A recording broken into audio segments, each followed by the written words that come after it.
Akhir-akhir ini banyak muncul di sosial media mengenai masalah nasab, khususnya nasab para Sadah Ba'alawi yang dipertanyakan keabsahannya. Ada yang menantang pembuktian nasab untuk keturunan Rasulullah menggunakan tes DNA.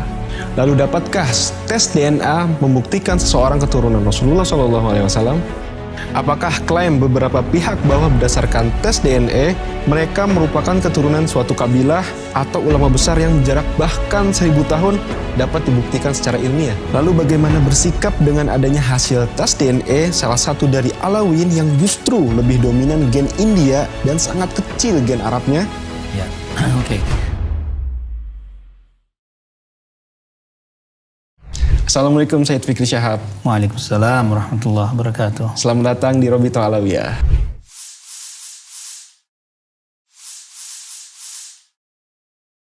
Akhir-akhir ini banyak muncul di sosial media mengenai masalah nasab, khususnya nasab para Sadah Ba'alawi yang dipertanyakan keabsahannya, yang diawali oleh sebuah artikel di internet yang mempertanyakan ketersambungan nasab Ba'alawi sampai ke Rasulullah SAW.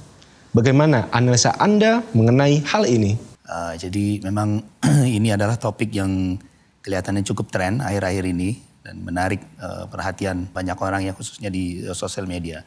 Tapi mungkin pertama kali yang perlu kita ketahui dan kita setujui dulu, sepakati dulu bahwa mengenai masalah nasab ini sendiri, metode apa yang harus digunakan? Metode baku yang disepakati oleh para ahli nasab, oleh para ilmuwan dan sejarawan untuk mengithbat atau menetapkan nasab tersebut. Sepakat semua ulama dalam mazhab apapun juga, Maliki, Hanafi, Hambali, Syafi'i, semuanya bahkan di mazhab yang di luar mazhab ahli sunnah pun juga menyepakati metode ini, yaitu metode yang terutama dan paling utama adalah syuhrah wal istifadah, yang artinya keterkenalan, dikenalnya, dan istifadah itu tersebar di daerah tersebut. Nah, ini metode yang disepakati oleh semua ulama. Nah, dalam hal ini kita lihat nasab Bani Alawi sudah syuhrah dan istifadah sudah dikenal semenjak zaman dahulu dan juga tersebar informasinya, bukan hanya di tempat tersebut, bahkan requirement atau syaratnya itu hanya di tempat tersebut pun juga sudah cukup, tapi Sadah Bani Alawi dikenal di berbagai tempat, jadi sudah memenuhi syarat syuhrah dan istifadah. Nah, kemudian beberapa hal lain yang menunjang itu adalah tentu catatan, itu berupa buku, bisa yang matbu, artinya yang dicetak, yang bisa kita akses sekarang ini, atau kita bisa lihat sebelumnya catatan tersebut yang dicetak, atau yang makhtut. Yang makhtut itu yang ditulis, makhtutat itu ditulis, itu manuskrip. Kemudian juga perlu dilihat juga aspek-aspek yang lain, jadi harus komprehensif untuk menunjang itsbat nasab tersebut.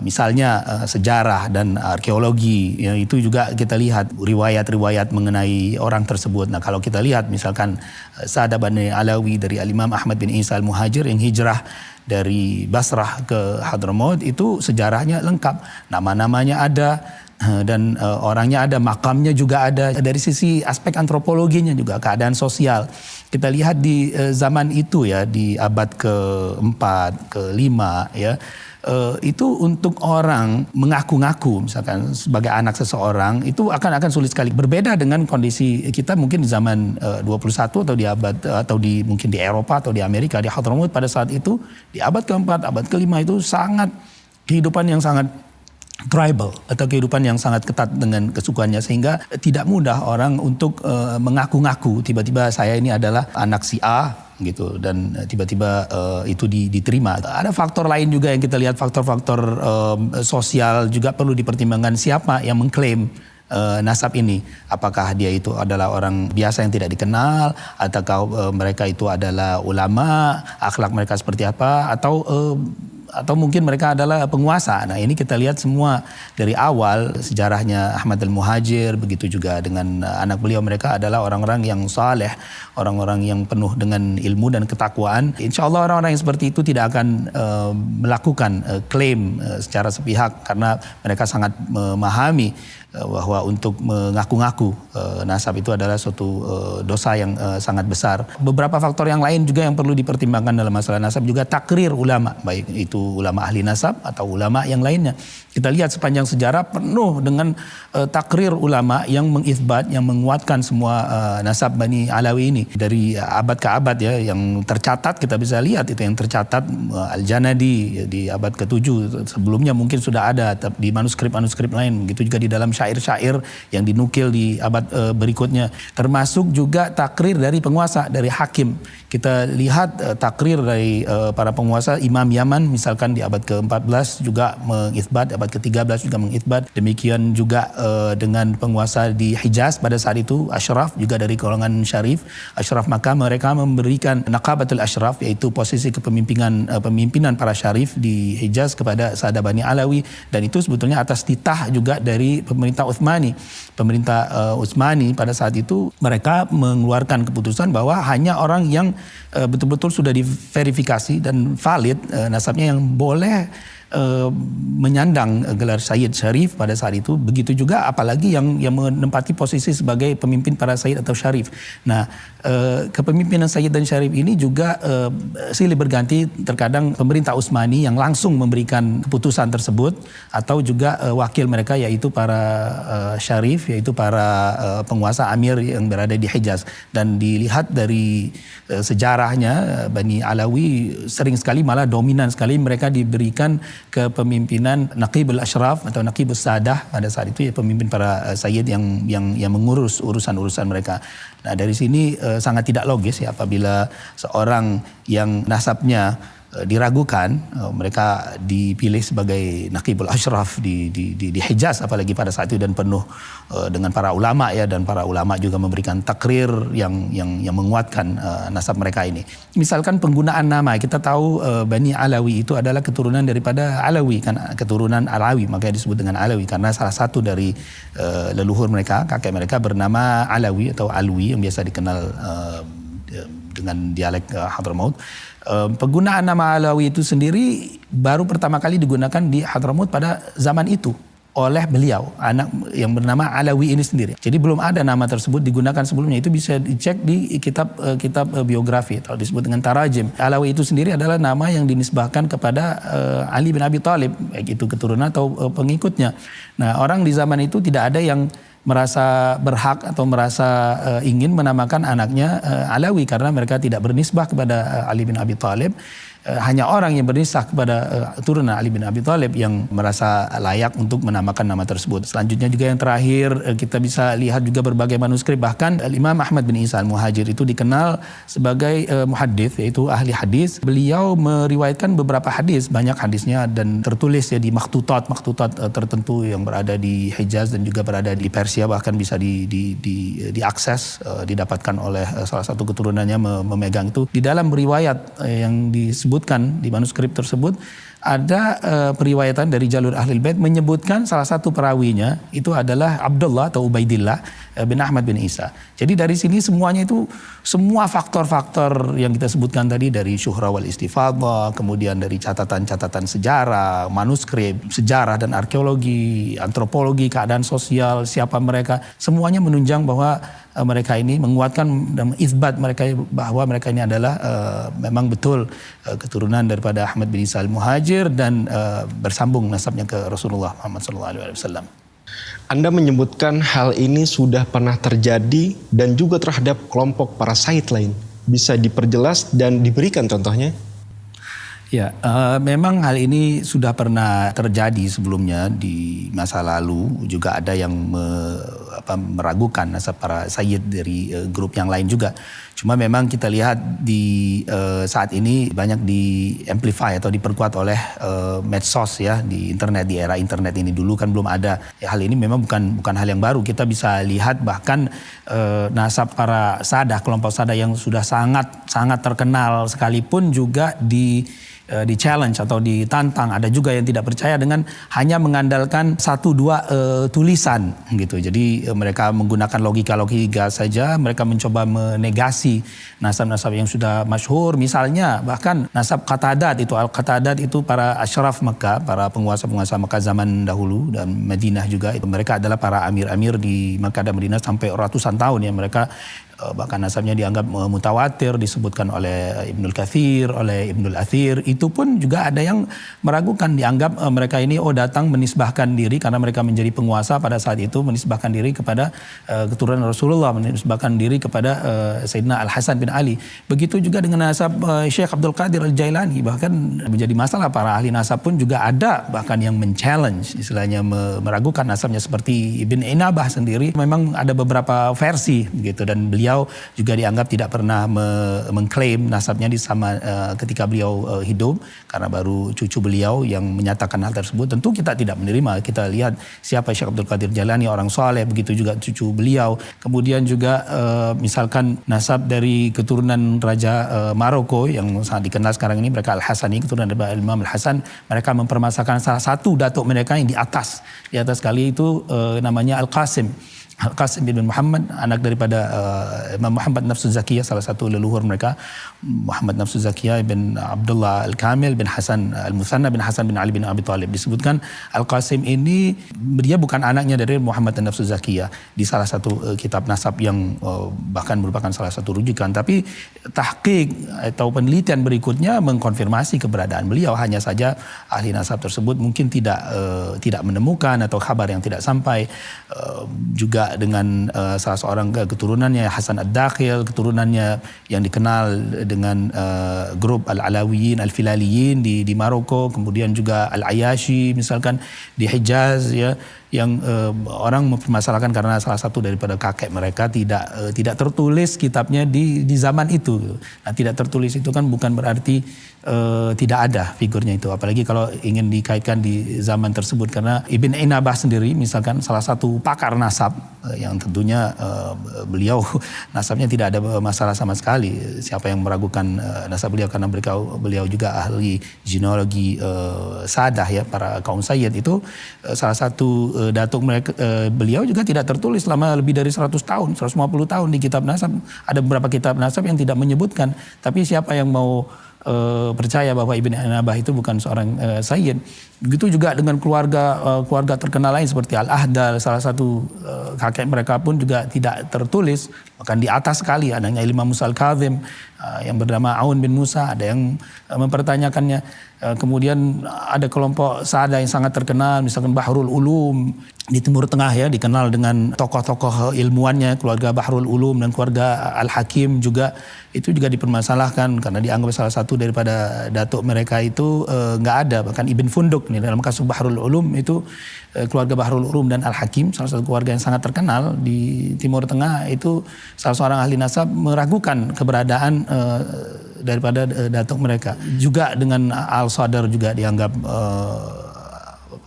menisbahkan kepada salah seorang leluhur Sayyid pada saat itu. Jadi hal-hal seperti ini memang sudah pernah ada, bukan tidak ada, tapi semuanya itu tidak valid karena sudah ditahqiq oleh para ulama-ulama ahli nasab akan kebenarannya. Keluarga-keluarga ini semuanya memang sudah benar, masyhur, mustafid, dikenal, diakui oleh para ahli nasab, ahli sejarah, mereka adalah Sada. Yang saya ingin sampaikan di sini bukan hanya Bani Alawi saja yang di-challenge. Bahkan kalau untuk kasus Bani Alawi belum ada satu ahli nasab pun dari zaman dulu sampai di abad ke-20 yang meragukan atau yang menolak nasabnya. Kecuali memang di abad 20 ada yang mau tulis dengan menggunakan yaitu metode yang sebetulnya tidak disepakati. Oh, nggak ada di kitab ini di zaman ini. Itu sendiri metode yang tidak ada sebetulnya, tidak ada kaidah dalam ilmu nasab. Kira-kira mungkin seperti itu mungkin bisa memberikan sedikit gambaran. Jadi bukan hal yang baru, hanya saja internet yang menambah tersebarnya informasi ini. Dari berbagai carut-marut di sosial media mengenai masalah ini, ada yang menantang pembuktian nasab untuk keturunan Rasulullah menggunakan tes DNA. Bisa Anda jelaskan mengenai DNA itu sendiri dan tes DNA itu seperti apa? Ya, jadi sebenarnya DNA ini masalah yang tidak sederhana, ya, masalah yang cukup kompleks, ya, harus dijelaskan sebetulnya oleh para ahlinya. DNA sendiri itu sebetulnya adalah satu materi genetik yang terdapat di semua makhluk hidup, ya, termasuk manusia. Ya, kucing pun juga mempunyai DNA, tumbuh-tumbuhan juga mempunyai DNA. Ya, materi genetik ini membentuk dan menunjukkan siapa kita dengan segala karakteristiknya. Jadi semua sifat-sifat kita itu memang terkandung di dalam DNA, yaitu asam deoksiribonukleat kalau kita terjemahkan dalam bahasa Indonesia. Jadi DNA memang mengandung kode genetik yang tersusun dari senyawa basa ya, dengan 4 tipe, yaitu adenin, sitosin, timin, dan guanin. Kemudian DNA ini membentuk 2 rantai panjang yang disebut dengan double helix atau ya rantai panjang, ya, dalam bahasa Indonesia double rantai ganda ya.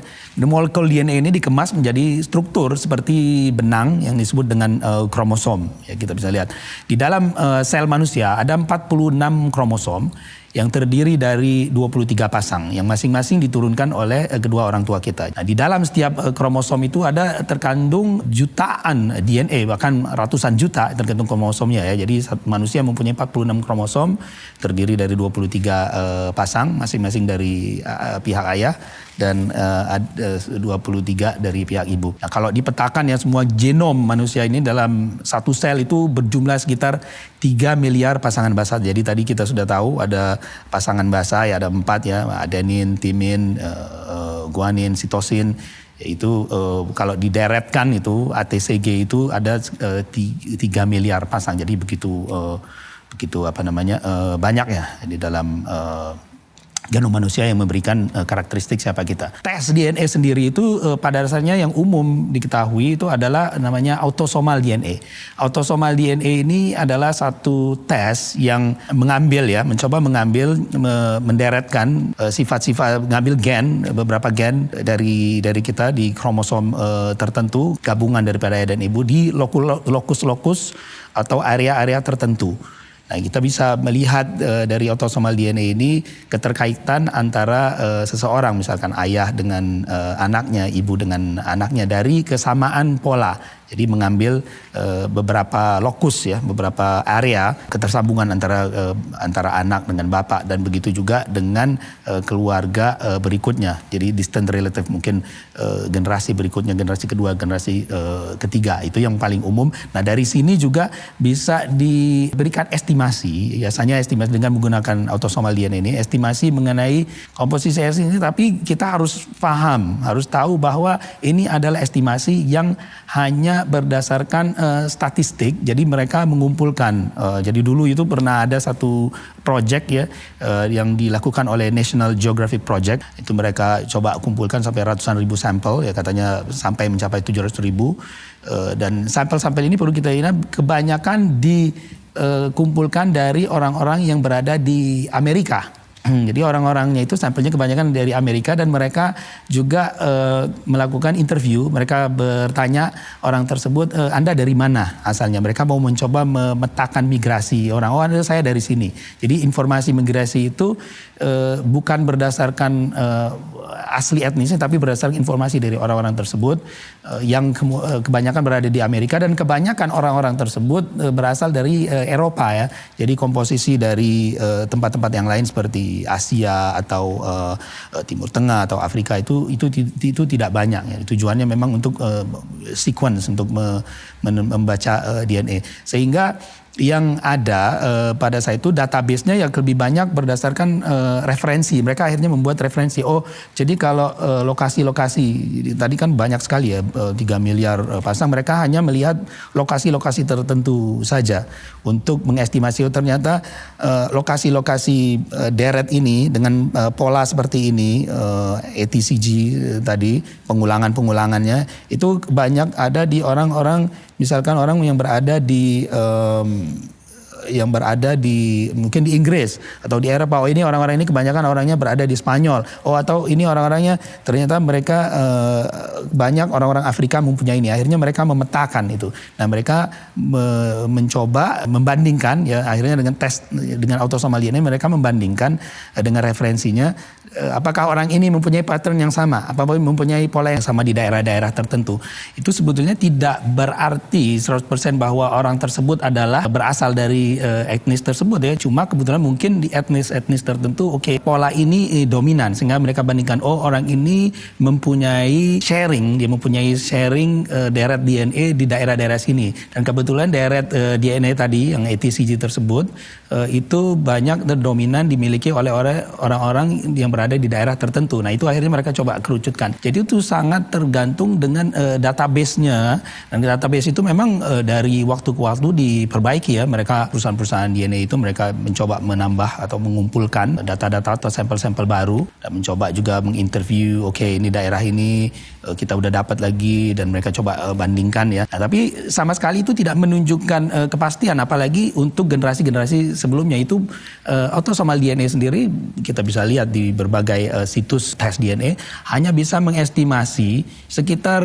5-6 generasi saja gitu keterkaitan apalagi etnis dan setiap company DNA, perusahaan DNA, tes DNA itu mempunyai referensi sendiri-sendiri dan berbeda-beda. Jadi Anda bisa temui tes DNA di perusahaan A itu berbeda sekali dengan di perusahaan B gitu, baik dari sisi komposisi etnis atau di persentasenya itu ya saya bicara ini karena memang saya sudah lihat dan saya sudah lakukan sendiri gitu, jadi bukan omong kosong ya. Kadang-kadang kita bisa lihat ini kok ada Anda punya etnis yang sebetulnya sama sekali nggak ada kita itu di situ ya.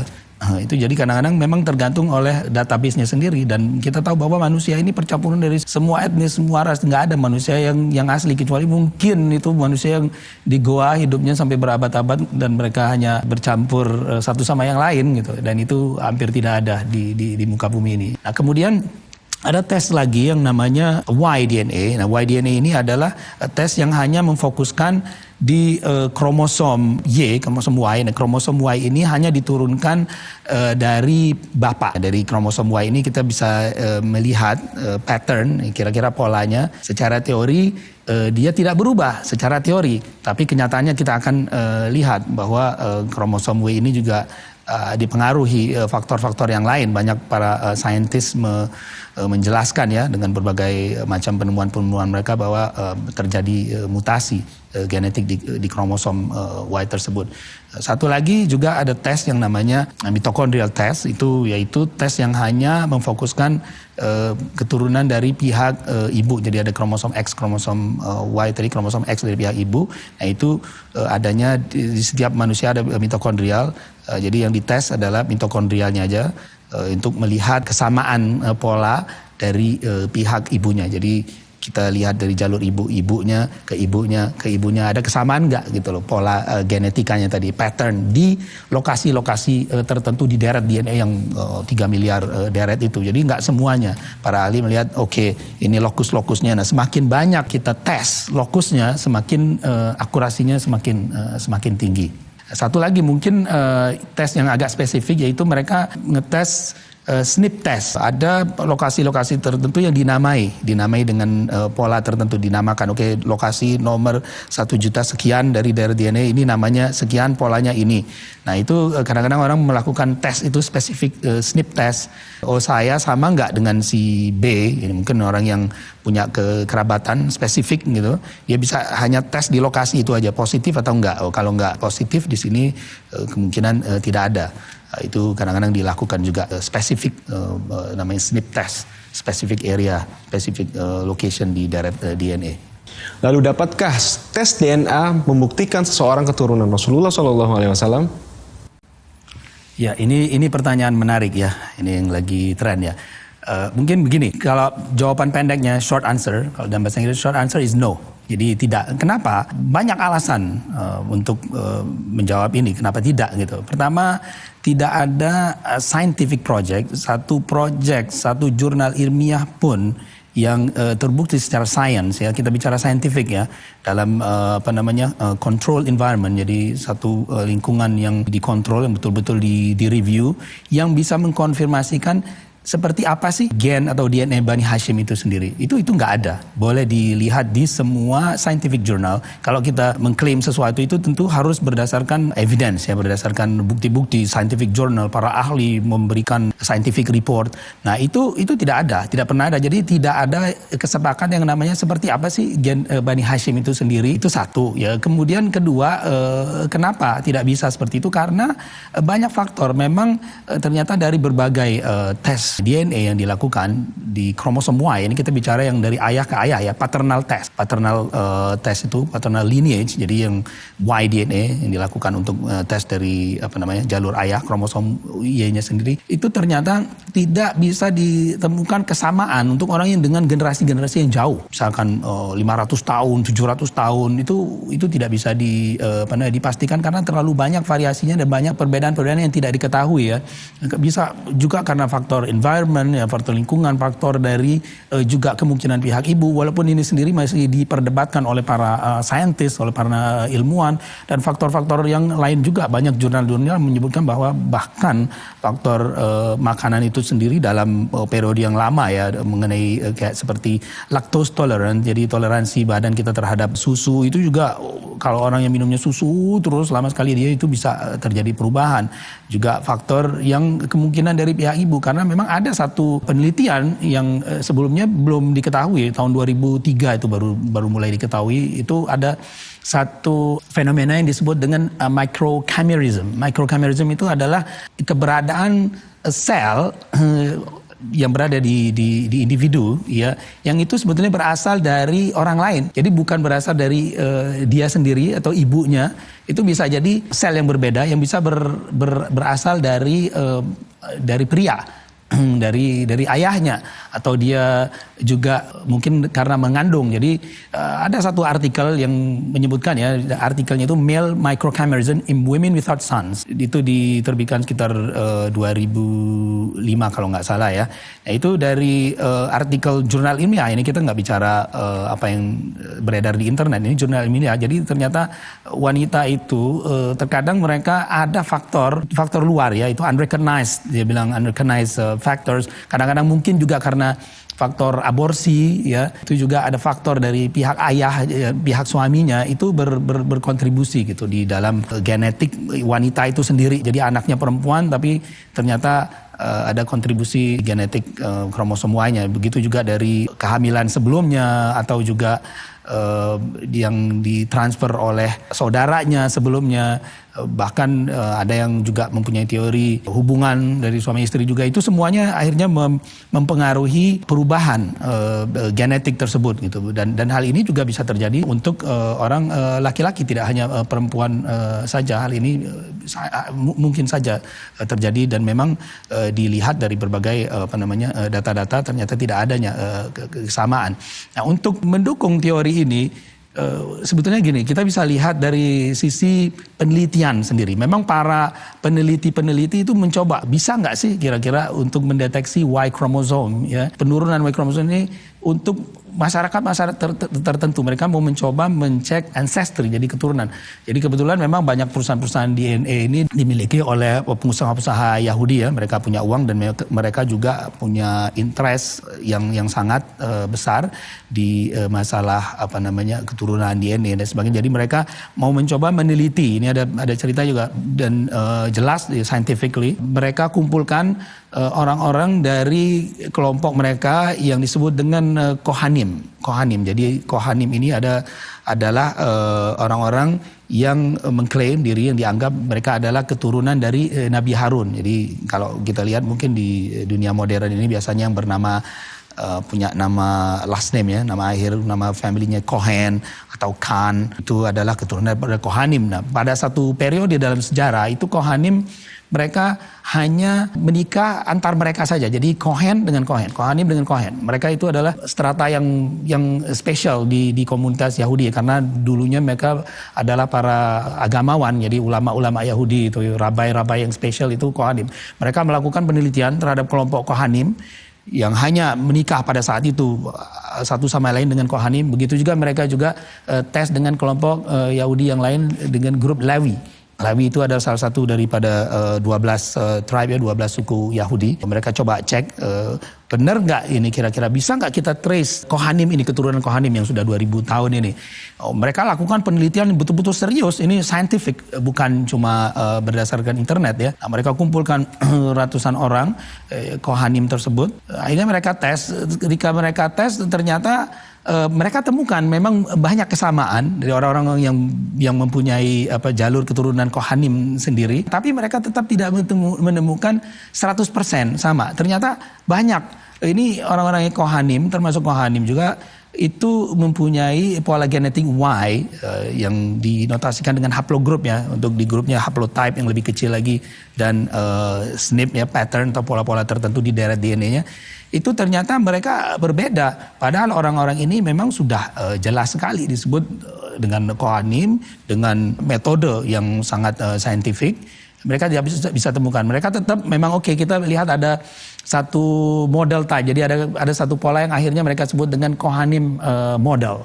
Kohanim model itu satu pola genetik yang biasanya muncul di kelompok Kohen. Tapi tetap kelompok itu model ini atau pola ini tidak ditemukan di semua Kohanim. Jadi terjadi memang perubahan-perubahan. Tidak semua orang Kohanim sendiri mempunyai tipe tersebut, sehingga tidak bisa dipastikan bahwa orang tersebut adalah dia Yahudi atau tidak, bahkan Kohanim atau tidak, apalagi Yahudi atau tidak. Nah, ada lagi kemudian banyak penelitian ilmiah ya terhadap orang-orang di kelompok yang lain juga. Pernah terjadi satu penelitian di kelompok masyarakat Zulu di daerah Afrika itu, yang mereka itu sangat terisolasi ya. Mereka tidak berkumpul sama orang lain dan tidak bercampur secara genetik dengan suku-suku yang lain. Mereka coba lakukan paternity line test, melihat YDNA-nya. Ternyata tidak juga seragam 100% untuk generasi yang sangat jauh ya. Kita nggak bicara dengan 5 generasi, 6 generasi, kita bicara ratusan tahun ini generasi yang sangat jauh. Ternyata terjadi variasi juga.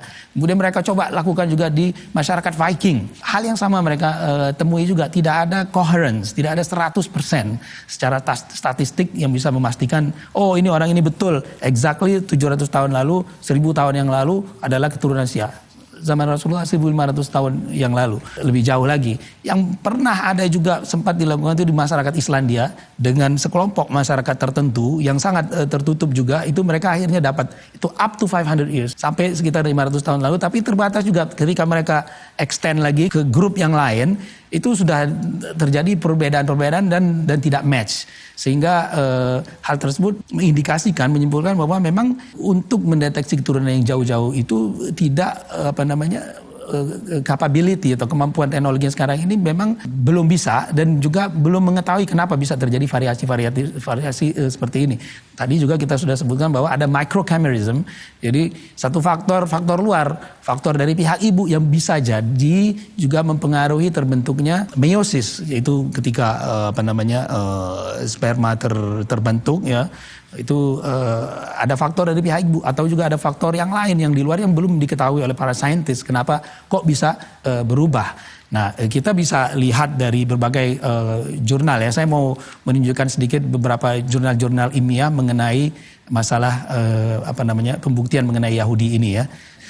Pertama, mutation rate ya. Mutation rate itu kita bisa lihat di jurnal, di New York Times juga menyebutkan bahwa male chromosomes may evolve fastest. Satu artikel di tahun 2010 di New York Times yang menyebutkan bahwa kromosom pria ya, YDNA itu berubah lebih cepat dari kromosom X. Jadi memang ada perubahan setiap pattern di DNA itu sendiri, menunjukkan umur dan lain sebagainya.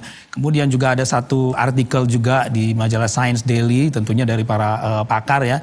Mereka juga menyimpulkan bahwa kita ini sebetulnya bermutasi. Ada konversi ya, satu artikel yang di-publish ya oleh American Journal of Human Genetics di tahun 2009 itu disebutkan ada gene conversion between the X chromosome and the male specific region of Y chromosome at certain location. Jadi ada perubahan antara X chromosome dan region tertentu di male specific chromosome. Jadi region genetik pria itu bisa terjadi perubahan. Itu ada jurnal ilmiahnya. Nah, oleh karena berbagai macam faktor ini ya, berbagai macam faktor perubahan genetik tersebut, maka para saintis akhirnya selalu menuliskan public warning hati-hati bahwa ancestry test keturunan yang biasa itu mempunyai scientific backing yang sedikit sekali. Jadi mempunyai nilai saintifik yang tidak bisa diandalkan dan tidak diakurat. Bahkan mereka sebagian menyebutkan itu sebagai genetik astrologi. Yang terjadi sekarang ini adalah di dunia bisnis, karena mereka melihat memang genetic ancestry ethnicity test ini sangat laku ya. Jadi perusahaan-perusahaan DNA itu mereka banyak mengiklankan gitu loh ancestry testing dan memberikan impresi seakan-akan inilah tes yang bisa memastikan Anda adalah keturunan si A, si B untuk generasi-generasi yang jauh. Tentunya itu tidak betul gitu. Ada satu orang profesor dari University College of London, itu Profesor David Balding, dan juga Profesor Mark Thomas di situ bahkan beliau memberikan warning di public statement bahwa menurut dia ya, ini statement yang mereka katakan adalah you cannot look at DNA and read it like a book or a map of journey without supporting historical evidence. Anda tidak boleh dan tidak bisa melihat DNA dan membaca DNA test itu dan melihat peta perjalanan migrasi dan lain sebagainya tanpa menggunakan supporting historical evidence, tanpa menggunakan pendukung sejarah seperti itu, karena akhirnya kita akan misled, terkecoh gitu loh dengan hal seperti ini. Nah, kembali tadi dengan mengenai masalah nasab itu Rasulullah itu sendiri. Nah, sebetulnya ini berawal dari satu orang pengusaha perusahaan DNA, kebetulan dia juga seorang pengusaha Yahudi namanya Bennett Greenspan. Bennett Greenspan melihat potensi bisnis di sini. Dia melihat potensi bisnis dari tes Cohen. Mungkin kita bisa pakai ini, walaupun sebetulnya secara saintifik, secara ilmiah tes yang grupnya Yahudi Cohen itu sendiri tidak bisa memastikan ya keyahudian seseorang. Tapi dia melihat potensi bisnis. Oke, kita coba tawarkan aja ke publik. Mungkin ada grup-grup orang tertentu yang tertarik, mereka akan ngetes sendiri. Nah, akhirnya memang saya pernah mendengar bahwa ada sekelompok orang di Timur Tengah yang dianggap dan mungkin mengaku sebagai Bani Hashim, mereka coba tes. Oke, ini ternyata muncul polanya seperti ini. Haplogrupnya, yaitu pengelompokan gelondongan tadi pola DNA. Haplogrupnya di sini. Oh, dia punya SNP-nya di sini. Nah, dianggaplah orang ini 1, 2 orang, 3 orang, mungkin 10 orang ini. Oh, inilah ternyata ini adalah keturunan Rasulullah. Kita tidak tahu orang ini siapa, dari mana mereka. Ada yang menyebutkan, oh ini dari Yordan, katanya dari kerajaan Yordan. Tidak pernah ada statement resmi dari kerajaan Yordan sama sekali bahwa siapa orang ini. Ternyata ya itu hanya beberapa individu. Oke, mereka kemudian tes lagi sekelompok orang yang mungkin ada family. Ya terlihat memang ada kesamaan. Tapi akhirnya menjadi seperti yang tadi lagi. Kelompok-kelompok Yahudi ternyata tidak sama. Terus kemudian ada kelompok Sayyid yang lain lagi yang sorihun nasab, yang punya nasab yang sangat kuat sekali itu di Timur Tengah. Dia punya pattern, polanya itu berbeda. Kemudian ada Sayyid juga yang di India punya pattern itu berbeda juga, dan menunjukkan ada faktor mungkin kontribusi dari pihak ibu yang mengubah pola genetik yang bersangkutan. Juga sebagian Sadah yang ada di Afrika Utara, katanya ada kelompok yang bahkan juga sangat kuat, yaitu termasuk dari keluarga kerajaan Maroko, itu berada di haplogrup yang sangat berbeda sekali. Yang tadinya ini haplogrup J katanya, yang ini haplogrup G. Kita melihat perbedaan pola. Dan dari beberapa ratus orang saja yang ngetes, dan mungkin sebagian spesifik karena banyak sekali kan kelompok Sada yang lain yang tidak pernah dites kelompoknya seperti apa. Kita lihat mereka bervariasi sama sekali, sehingga untuk ngetes nasab yang jauh itu sama sekali tidak bisa digunakan metode DNA ini. Pernah juga akhirnya, karena memang tadi secara bisnis kan menjadi ramai, banyak orang akhirnya coba ngetes di sini. Kebetulan di Timur Tengah mereka itu sangat senang ya dengan nasab. Jadi bukan cuma kelompok Bani Hashim misalnya, ada juga kelompok Quraisy, ada juga kelompok yang mencoba mengetes Bani Tamim. Oh, kita ini dari kelompok Bani Tamim. Gitu. Mereka coba itu lakukan di Timur Tengah. Ternyata pattern mereka polanya berbeda semua juga. Bahkan satu lagi yang paling mungkin menarik juga. Oke lah, ini kita ternyata berbeda. Coba kita tes dengan satu kelompok Quraisy yaitu kelompok Bani Syaibah. Namanya Bani Syaibah itu dikenal adalah penjaga yang pemegang kunci Ka'bah. Pemegang kunci Ka'bah. Ya Bani Syaibah, Syaibi atau Syaibani. Dan mereka turun-temurun dari zaman Nabi sampai zaman sekarang, mereka estafet menerima kunci Ka'bah. Menurut berita, ya kita kalau merefer ke internet, menurut berita, salah seorang dari keluarga tersebut, Bani Syaibah, mereka melakukan DNA test, dan ternyata tes DNA-nya sama sekali tidak sama dengan sebagian tes yang dianggap. Yang kita bisa dianggap, oh ini sebetulnya Quraisy, Bani Hashim. Lah bagaimana mungkin orang yang secara historical, secara sejarah mereka Sadanatul Ka'bah, disebut pemegang kunci Ka'bah, yang sudah pasti nasabnya jelas, Quraisy berbeda dengan sekelompok orang yang lain gitu. Bahkan kalau kita bicara haplogroup itu beda sekali. Wah ini kok ribuan tahun beda. Jadi memang tidak ada satu pattern yang bisa memastikan istilahnya orang-orang ini si A adalah keturunan si B dengan jarak yang begitu jauh. Karena macam-macam faktor tadi yang belum diketahui oleh sains. Jadi kesimpulannya seperti itu. Jadi ya tidak bisanya itu bukan tidak mau, nggak mau tes DNA, nggak bisa. Memang toolsnya tidak memungkinkan untuk melakukan pembuktian secara DNA untuk nasab-nasab yang jauh. Oleh karena itu ya bahkan kelompok Yahudi sendiri ya mereka di salah satu jurnal ilmiah mereka melakukan penelitian yang ditulis oleh Brinkman, oleh Nebel Philon, itu di situ disebutkan bahwa memang tidak bisa, dan ini diterbitkan oleh American Journal of Human Genetics, kemudian juga salah seorang peneliti juga Falk di tahun 2015 juga menulis di jurnal ilmiah Frontiers of Genetics atau majalah genetika ya.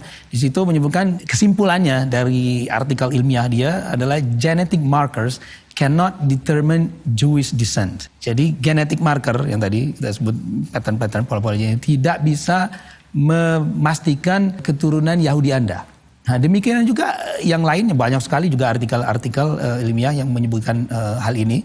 Saya juga akan mencoba mengquote disclaimer yang ada di berbagai situs-situs genetika ya, situs-situs genetika, bahkan di situs-situs genetika DNA-nya orang-orang Yahudi sendiri ya. Ini salah satu daripada artikel ilmiah juga menyebutkan bahwa it was suggested, dia bilang, that to lead the public mistake, the genetic findings as scientific evidence that Kohanim were descendant of Aaron himself. Ini menunjukkan sugesti yang tidak benar, bahwa menunjukkan ke public mistake. Jadi kebohongan publik bahwa genetic finding yang ada itu menunjukkan mereka adalah keturunan Kohanim. Juga di salah satu situs genetika yang bernama sequence.com, di situ disebutkan Jewishness is more difficult to identify in genetic testing than other ethnic groups. Dia bilang yang artinya keyahudian seseorang itu lebih susah dibuktikan bahkan dibandingkan dengan genetik atau ethnic group yang lain. This is because there is no specific gene that makes a person as Jewish. Karena nggak ada ternyata gen atau gen yang membuat seorang itu adalah disebut dengan Yahudi. Dia bilang straightforward DNA examination cannot conclusively tell a person whether or not they are of Jewish descent. Dia bilang hanya tes DNA saja, dia bilang sama sekali tidak bisa menyimpulkan Anda adalah seorang Yahudi atau merupakan bagian daripada populasi Yahudi. Demikian juga di situs DNA Yahudi yang lain disebutkan tidak ada dalam DNA Anda yang dapat memberitahu apakah Anda itu termasuk orang Yahudi atau yang lainnya. Satu-satunya cara untuk membuktikan keturunan Yahudi adalah dengan menghubungkan silsilah keluarga Anda dengan leluhur yang secara historik dikonfirmasi sebagai Yahudi. Nah ini orang Yahudi yang sudah melakukan scientific research. Mereka menyimpulkan seperti itu karena ternyata mereka banyak sekali bervariasi haplogrupnya. Ada yang haplogrup E yang banyak ada di Afrika, ternyata ada haplogrup G yang ada di Timur Tengah dan juga di daerah Kaukasus. Bahkan Raja Richard III yang jelas-jelas orang Eropa itu mempunyai haplogrup G katanya, padahal beliau itu tidak ada hubungan sama sekali dengan Timur Tengah dan Kaukasus, sehingga memang kita nggak bisa istilahnya mengukur panjang dengan timbangan berat gitu. Karena hasilnya akan berbeda, memang toolnya tidak bisa digunakan untuk itu. Jadi seperti itulah. Lalu pada kondisi seperti apa tes DNA efektif untuk digunakan? Ya tentunya tes DNA ini bukan berarti tidak bisa digunakan ya. Seperti saya sebutkan tadi, itu tidak bisa digunakan untuk mendeteksi keturunan yang sangat jauh. Tapi DNA, teknologi DNA sangat efektif dan memang diakui sangat akurat sekali untuk mendeteksi paternity test, misalkan antara orang tua dengan anak, itu bisa dikonfirmasikan dengan akurasi yang sangat tinggi. Atau mungkin beberapa generasi dekat, mungkin sepupu atau kakek, nenek dan lain sebagainya, itu sangat bisa dilakukan. Tapi ketika jauh, ya itu menjadi pertanyaan besar. Kemudian juga untuk masalah-masalah forensik, criminal forensik, untuk mendeteksi perbuatan-perbuatan kriminal ini siapa yang melakukan, itu banyak sekali manfaatnya yang bisa dilakukan. Kita bisa lihat bahkan difilmkan ya, dan di pengadilan bisa membuktikan orang-orang yang berbuat kriminal itu dari DNA-nya. Itu juga bisa dilakukan kalau ada dispute antara orang yang mengklaim anak ketukar, misalkan ada di rumah sakit, ini anaknya siapa, itu bisa dilakukan dan itu diperbolehkan memang di dalam agama ya. Juga untuk mengetahui akibat terjadi bencana ya, berbagai hal, bencana, perang, sehingga antara keluarga itu terpisah. Mereka perlu dilacak kan siapa keluarganya ketika mau dikumpulkan. Nah itu tes DNA sangat efektif digunakan untuk hal-hal seperti ini. Juga dalam hal imigrasi dan lain sebagainya juga diperbolehkan untuk dilakukan. Apakah klaim beberapa pihak bahwa berdasarkan tes DNA mereka merupakan keturunan suatu kabilah atau ulama besar yang berjarak bahkan 1000 tahun dapat dibuktikan secara ilmiah? Ya, ini lagi-lagi memang menarik ya, menjadi hot topic. Mungkin jawabannya kembali lagi seperti tadi. Jawabannya tidak bisa karena terjadi variasi. Dari variasi DNA tersebut kita bisa lihat misalkan ada kelompok, ya ini saya sebutkan ya, memang ada company, perusahaan di Amerika yang didirikan oleh Bennett Greenspan tadi, perusahaan namanya Family Tree DNA, kebetulan lokasinya juga di Houston ya. Saya tahu itu lokasinya di mana Bennett Greenspan melihat opportunity bisnis dan dia memfasilitasi interest group, beberapa interest group. Jadi kalau siapa yang mau ngetes DNA, oke, saya fasilitasi ini, mau bikin grup-grup sendiri. Misalkan keluarga orang, katakanlah orang Batak mau bikin sendiri. Oh ya, siapa yang mengaku sebagai orang Batak, masuk gitu di interest group. Nanti kita kasih adminnya, mereka kumpulin, ya kita lihat polanya kayak gimana, sama atau enggak. Demikian juga mungkin ada orang yang mempunyai keluarga dengan last name mungkin Smith atau walaupun belum tentu orang itu ada hubungan. Atau misalkan orang Jawa. Nah demikian juga dengan orang-orang yang di daerah Timur Tengah, karena mereka mungkin banyak yang tertarik dengan masalah nasab. Mereka akhirnya banyak sekali yang melakukan tes-tes tersebut gitu loh. Ada grupnya Kohton, ada grup Adnan. Mereka mau lihat ada nggak kesamaan pola antara grup Kohton dengan Adnan yang secara menurut sejarah katanya oke, ini grup Adnan ini adalah keturunan Nabi Ismail, grup Kohton ini berbeda. Tapi yang mereka dapatkan ternyata terjadi berbagai macam variasi yang tidak sesuai dengan bukti-bukti sejarah. Demikian juga yang lebih spesifik ke daerah Bani Tami, Bani Hashim, saya sudah sebutkan, Sadanatul Ka'bah. Nah ini mungkin tokoh. Ada juga yang di Family Tree DNA itu bahkan tokoh, misalkan kalau tokoh Islam ya kita lihat misalkan Syekh Abdul Qadir Jailani. Ada yang mengklaim seperti itu. Syekh Abdul Qadir Jailani di Family Tree DNA ada. Difasilitasi orang-orang yang merasa, mengaku atau diakui sebagai keturunan Syekh Abdul Qadir Jailani. Ternyata dari berapa orang tersebut, 91, mungkin hanya sekitar 6 atau 7 orang. Exactly saya detailnya nggak hafal ya berapa nama, tapi di bawah 10 orang itu yang hanya berada dalam satu grup yang berkelompok sama. Sementara yang lain yang juga Jailani, ada yang bukan Jailani memang kita tahu, yang kebetulan mereka juga ada keturunan Syekh Abdul Qadir Jailani, mereka tidak berada di grup yang sama. Jadi mau bagaimana ini? Kita mau bilang orang ini betul-betul bukan Jailani, padahal sebagian mereka betul shorihun nasab, orang yang mempunyai nasab yang jelas. Dan bahkan kalau kita lihat lagi di kelompoknya Jailani itu di grup J, pola haplogrupnya 172 ya, J172, di situ 171, itu sama sekali tidak bersambung dengan grup yang tadi yang disebut dengan Quraisy atau grupnya yang keturunan Al-Hasani, turunan Sayyidina Hasan. Lah ini mau bagaimana kita bilang yang grupnya Jailani bukan yang keturunan Sayyidina Hasan karena tidak match. Kita tidak mau begitu karena ini seperti tadi, kembali lagi kita mau ngukur panjang dengan timbangan yang keluarnya berat gitu. Yang ada di masyarakat sekarang ini itu di sosial media. Sosial media itu memang mengeluarkan ya itulah memang ada sebagian didrive oleh faktor-faktor bisnis perusahaan-perusahaan genetik itu ya mereka melihat ini opportunity dan ini akhirnya menimbulkan sebetulnya kekacauan dan ini sebetulnya sudah terjadi di Timur Tengah ya. Mungkin di Indonesia kita nggak terlalu banyak yang fokus atau tertarik dengan masalah tes DNA ini, tapi di Timur Tengah dalam belasan tahun terakhir ini terjadi kekacauan. Oleh karena itulah kemudian Majma' Fiqhi, jadi lembaga fiqh di Saudi Arabia di Mekah waktu itu mengeluarkan statement, mengeluarkan qarar yang melarang metode itsbat DNA ini untuk nasab-nasab yang nasab-nasab jauh. Itu ada qarar dari Rabita Alam Islami dalam pertemuan mereka yang ke-16 yang disebutkan tahun 2002 ini, bahkan itu qarar nomor 95 ya. Itu yang terkait mengenai tes DNA. Ini saya bacakan saja qorarnya, ada 4 qorar ya. Di sini yang menarik adalah qorar nomor 3 dan nomor 4. Ya disebutkan ya thalithan, yaitu yang ketiga, dibilang qorar ketiga adalah la yajuzu syar'an al-i'timadu 'ala al-basma al-warathiyah fi nafyin nasab wa la yajuzu taqdimuha 'ala al-li'an. Tidak diperbolehkan secara syariat untuk mengandalkan tes DNA untuk menafikan nasab, untuk menolak nasab, dan bahkan tidak diperbolehkan metode tersebut sebagai syarat utama untuk li'an. Kemudian ini yang lebih menarik lagi, qarar nomor 4. Ini yang sangat penting sekali.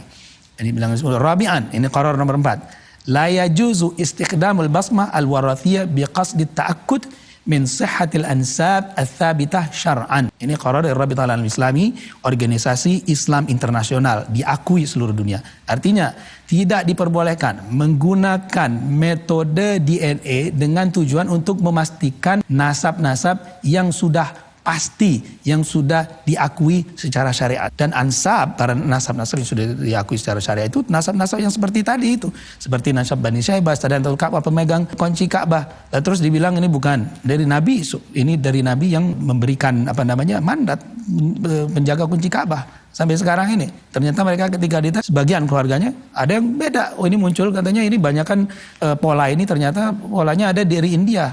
Padahal tidak mungkin hal tersebut terjadi.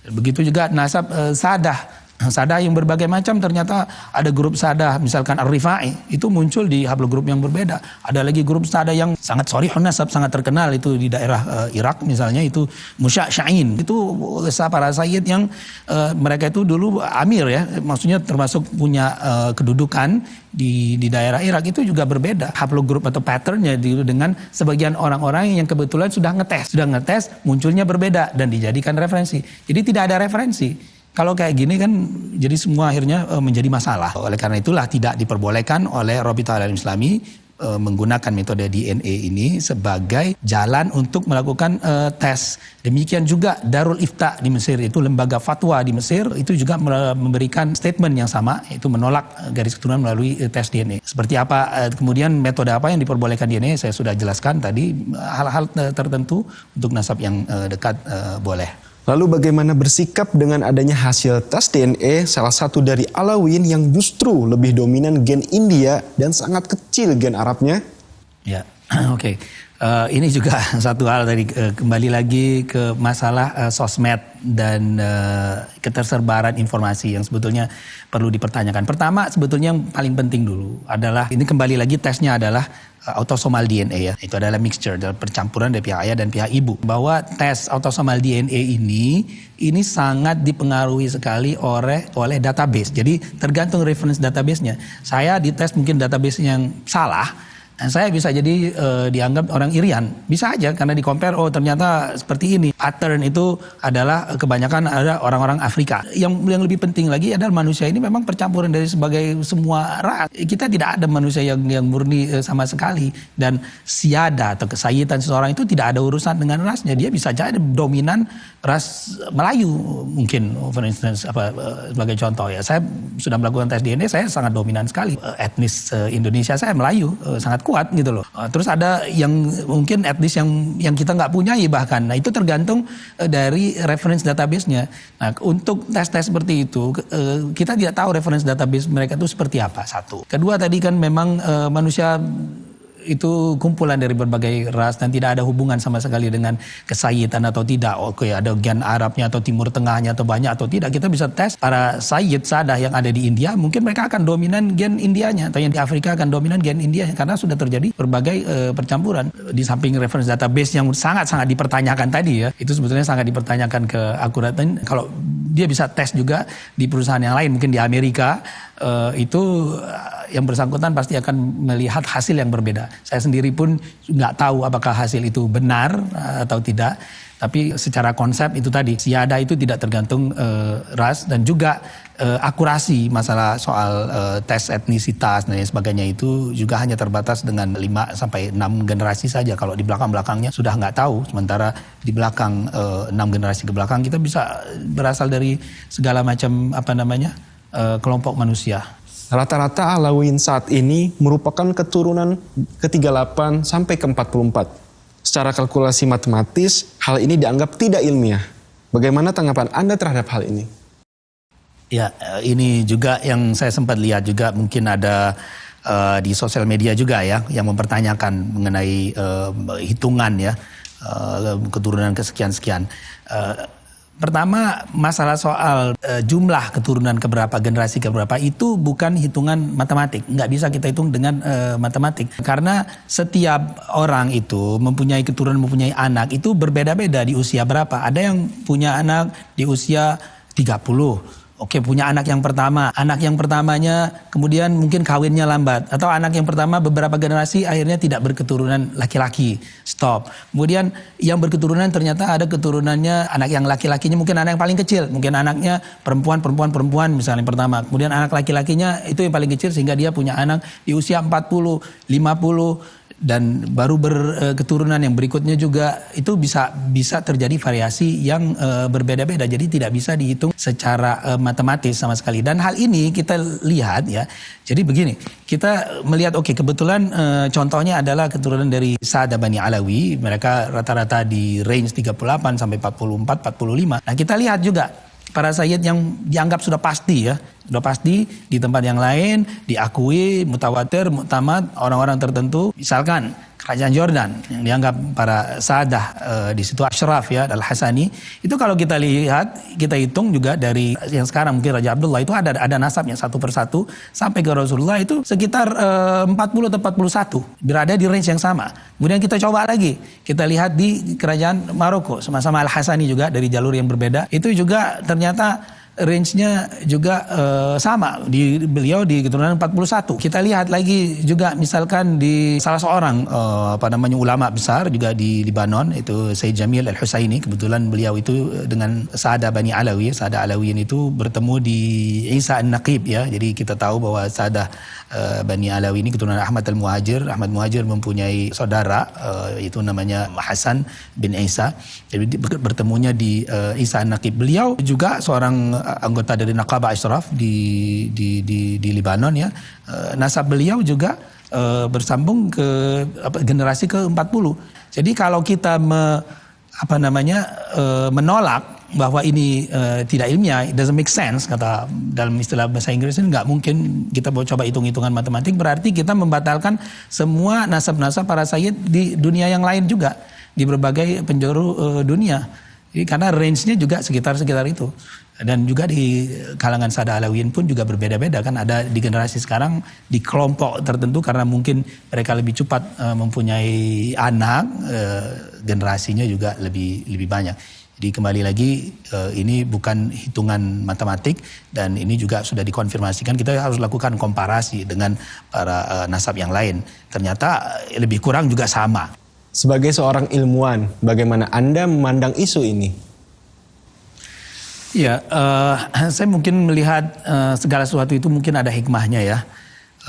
Kalau kita mau lihat sisi positifnya mungkin dari sisi keilmuan ya, yang tadinya mungkin orang nggak pernah tahu mengenai masalah nasab, akhirnya orang mungkin melihat-lihat lagi mengenai masalah nasab. Begitu juga orang mungkin misled atau terkecoh gitu mengenai tes DNA yang selalu beredar banyak di sosial media. Seperti apa sih sebetulnya? Nah, itu mudah-mudahan ya orang juga sedikit banyak mengetahui mengenai tes DNA seperti apa dan akurasinya, bagaimana dia digunakan. Mudah-mudahan itu ada manfaatnya, saya melihat itu. Di samping juga untuk Bani Alawi juga agar memperhatikan ya. Karena pertama begini, nasab ini adalah satu hal yang bukan dipilih. Itu bukan kita yang memilih, bukan kita yang mau. Itu adalah satu anugerah Allah. Allah memberikan orang siapapun. Saya tidak bisa memilih saya menjadi orang Jawa atau bernasab A atau bernasab B, anaknya si A, anaknya si B, lahir di mana, lahir di tempat yang lain, di tahun apa. Itu adalah ketetapan Allah. Jadi bukan suatu yang kasbi, bukan sesuatu hal yang bisa didapat. Jadi tidak ada gunanya untuk juga mengkapitalisasi nasab, untuk membanggakan nasab, itu tidak ada sama sekali. Saya menganjurkan menjaga nasabnya. Jangan sama sekali mengkapitalisasi untuk tujuan-tujuan tertentu. Karena nasab itu, apalagi orang yang mempunyai nasab yang baik ya, khususnya orang yang bernisbah atau bernasabkan kepada Rasulullah, apalagi tentu nasab itu sebagai motivator untuk memotivasi dia mengikuti salafnya yang soleh, dijadikan contoh. Bukan malah nasab itu dikapitalisasi, dijadikan kebanggaan, karena tidak ada gunanya sama sekali. Anda tidak mendapatkan ini dari usaha Anda. Itu adalah pilihan yang sudah ditetapkan Allah. Jadi jangan digunakan itu sebagai hal yang untuk mendukung Anda. Juga diriwayatkan bahwa Sayyidina Ali bin Abi Thalib berkata bahwa man abta'a bihi amaluh lam yusri' bihi nasabuh. Orang yang amalnya jelek, amalnya buruk, nasabnya nggak akan membantu dia. Jadi nasab itu sebetulnya motivator untuk membuat kita semakin baik, mengikuti salaf kita. Kalau kita mempunyai salaf, orang leluhur yang baik, ikutilah leluhur kita jaga. Jangan sampai orang malah melihat kok nasabnya baik, kok mungkin yang bersangkutan mungkin tidak merepresentasikan nasab tersebut. Ya di lain pihak juga yang namanya walaupun sada, sayyid dan lain sebagainya, orang bernasab baik itu mereka juga manusia. Semua bisa berbuat salah, tetapi saya juga menganjurkan jangan karena satu atau dua orang yang mungkin kita tidak cocok, akhirnya kita mengeneralisir semuanya, bahkan melakukan satu ta'an. Ta'an itu istilahnya menafikan nasab seseorang, bukan seseorang, bahkan satu kelompok besar, dan hal ini sangat berbahaya dan merupakan satu dosa yang bisa membawa mudarat bagi kita juga. Mudah-mudahan juga kita menjaga ya dari apa yang tidak kita dapatkan sekarang ini, kita jaga, khususnya para sadah. Saya juga ingin mungkin menambahkan sadah ini di berbagai penjuru dunia ya, di berbagai penjuru dunia, baik itu di Timur Tengah, Afrika, India, Asia Tenggara, termasuk juga di Indonesia. Itu adalah selalu merupakan bagian dari masyarakat negeri tersebut, dan mereka selalu berperan positif semenjak dahulu. Kita bisa lihat di Afrika Timur, di berbagai pelosok dunia, termasuk di Asia Tenggara, di Malaysia. Mereka merupakan bagian yang tidak terpisahkan, integrated, bagian terintegrasi di dalam masyarakat tersebut. Marilah semuanya, saya mengajak juga, baik mereka itu keturunan dari sadah secara umum, termasuk khususnya Bani Alawi, mencurahkan waktu semuanya juga untuk hal-hal ya, energi yang lebih bermanfaat untuk membangun masyarakat dan kebaikan. Yang lain juga saya unjukkan, marilah kita fokuskan dengan hal-hal lain yang lebih bermanfaat dibanding kita menggali hal-hal yang sebetulnya tidak ada manfaatnya pada saat ini. Mungkin itu yang saya bisa sampaikan. Billahi taufiq wal hidayah wal afu minkum. Assalamualaikum warahmatullahi wabarakatuh.